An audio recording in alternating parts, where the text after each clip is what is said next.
2 years ago, I worked in a movie store inside a mall. I've had tons of strange experiences with customers, but this one definitely tops them off. I was 20 at the time. This guy was over 6 feet, late 40s, very hefty, and always had this weird zombified expression on his face. He came in about once a week. One of my coworkers had even warned me about him, how he was a little off, but I still treated him with as much respect as I did everyone else. One day he came in and we talked for a bit, but he got a little awkward and I kept trying to end the conversation and look busy by tagging items behind the counter. He stood there in silence, watching me for about 20 minutes, and finally left. A few days later, he comes back in and walks up to me, holding a large container. He says, "I made 4 pounds of enchiladas at home today, just for you. I remember you like Mexican food." I don't remember at all telling him that I liked it, but I do know that I went to the Mexican restaurant across the way every lunch break. I just politely accepted it and put it in the back office. I was convinced he used his jizz for it. A few days later, he came back in and had a drawing for me of a dragon. Now, I love dragons, but I never told him that. This drawing looked like it took hours to make, and at this point I was a little freaked out. I had him leave it on the counter so I could just throw it away later. Later on, I was given about a week's vacation. During that week, I had cut my hair about 12 inches. The day I came back, I got a shift with my manager. I told her about the guy, and immediately she was weirded out for me. A few minutes later, I see the guy walking around in the mall. He was going towards the exit and didn't look at me once. My manager tells me to go to the back office. I go and wait until she comes to get me, and when she does, she tells me I need to make a report to mall security immediately. Apparently, when I ran back there, he turned around to come in and walked all throughout the store. When she asked him if he needed help with something, he said, "I can't believe she cut her hair," and briskly walked out. I went to the mall security office to make a report, and we went through all these videos from the cameras of when the guy came to visit me. But there was one video that really stood out. It still sends chills throughout my body, just thinking about it. The video shows him pulling into the parking lot of the mall, and about 3 minutes later, I arrive. This was really early in the morning, and no customers were here yet, but the cars were in the lot. I didn't notice him at all. It shows me walking towards the entrance, and him following me. Right as I open the entrance door, the man starts sprinting towards me. I walked inside just in time. It shows him stop and just stand in front of the door, watching me through the glass, walk a little further away. He begins walking normally inside the mall. I never noticed him behind me. It was like watching the last footage before a kidnapping murder on Dateline or something. The video gave gave me, the security, every reason to ban him from the mall, and they did. They later told me when they gave him a background check, he had 4 counts of having child pornography on his person and was on probation.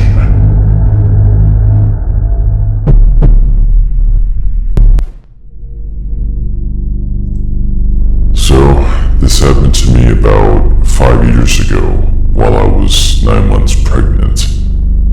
It was Christmas shopping at the mall with my then 7 and 15-year-old daughters one Saturday night in a very safe city with a very low crime rate. There was an Applebee's connected to the mall, and we ended our shopping pretty late, and the mall stores were starting to close. So I took my kids to the Applebee's for a late dinner. We finish up eating at around 10 p.m. and leave out the Applebee's entrance into the practically deserted parking lot with shopping bags in hand. As we got to the car, I was in the middle of maneuvering the shopping bags on my arms to find my keys when a 50-ish-year-old crusty-looking man starts walking up from somewhere in the parking lot with shaggy gray-white hair and a faded flannel shirt and old jeans. I noticed him briskly approaching when he was about 40 feet away, and he said, "This is a stick-up. Give me all of your money." My blood ran cold, and I stared at him owlishly and shakingly said, "What?"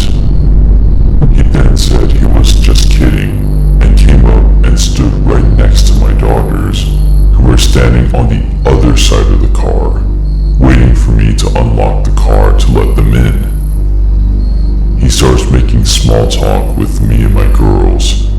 He's asking things like if they were good girls for Santa, how old they are, if we got all of our Christmas shopping done, what kind of things did we get, etc. He didn't seem drunk, high, slow, or mentally challenged at all. He was very coherent and seemed to have a sound mind. Mind you, I was a heavily pregnant woman, alone with my 2 daughters in a mostly deserted parking lot at 10 o'clock at night, who was being approached by a stranger who came and stood right next to my kids on the other side of the car, just shooting the breeze, talking to me and my kids with his hands in his pockets and occasionally looking over his shoulder. I didn't want to aggravate him, so I was politely conversing with him and trying to look calm and nonchalant while trying to disguise my frantic hands digging inside my giant purse for my car keys. This exchange went on for a couple of minutes while he periodically kept looking over his shoulder. I was silently panicking and trying to politely keep the situation from escalating by calmly and nonchalantly talking to him, while also trying in vain to find my damn car keys to get us out of there. I felt that at any moment he was gonna pull a knife or a gun or rob me, and my kids were right next to him, away from their mother on the other side of the car. While still desperately digging for my keys, I tried to politely give him hints that the conversation was over. My polite attempts to get this guy to leave wasn't working, because he kept sidestepping my attempts and asking them what their favorite school subjects are and how nice young ladies they were. Then I suddenly felt this sinking feeling of dread when I realized that I may have lost my keys in the mall and that we were stuck outside with this strange man who kept looking over his shoulders and was showing no signs of walking away. And I was thinking that he was waiting for the perfect moment to pounce. Then, he all of a sudden was all like, "Okay, it was nice talking with you. See you later," and walked off in the same direction as to which he came. It wasn't until then I found my car keys and unlocked the car and told my kids to get in fast. And I got in too and locked the doors and started the car and drove the hell out of there. My 15-year-old lightheartedly and jokingly said, "Okay, that was weird," and laughed. I was overwhelmed with relief, and then I was confused over what just happened. But being that nothing bad happened, I brushed it off and joked about it too. When we got home, my husband greeted us and asked us how shopping went, and I said it went well. And my 15-year-old told him what had happened in the parking lot and how weird it was. I was kind of joking about it. I started joking about it too, saying how I was mentally having a panic attack while trying to look calm. And I started making fun of myself by telling my husband how I was attempting to inconspicuously rummage through my purse to find my car keys. My husband went completely white, and I acknowledged his horrified look of alarm, and I assured him that, albeit creepy, the guy was just talking and eventually left on his own. Now, my father-in-law is a retired sheriff deputy, and my husband went through police academy training after graduating high school. What my husband told me completely rattled me to the bone. My husband told me that he was 100% sure that the reason why the guy was hanging around and chit-chatting was because he was waiting for me to unlock my car. And the reason why he was standing next to our kids was because once I unlocked the car and the kids started to get inside, he was most likely going to force himself into the car with the kids and hold a knife or gun to them to gain leverage on me to force me to cooperate, knowing I wouldn't abandon my kids, which would force me to get into the car with them and do whatever he wanted me to do, which most likely would be to drive to a remote location to do God knows what. And being that he wasn't wearing a mask suggests that his intentions were also to leave no witnesses to identify him.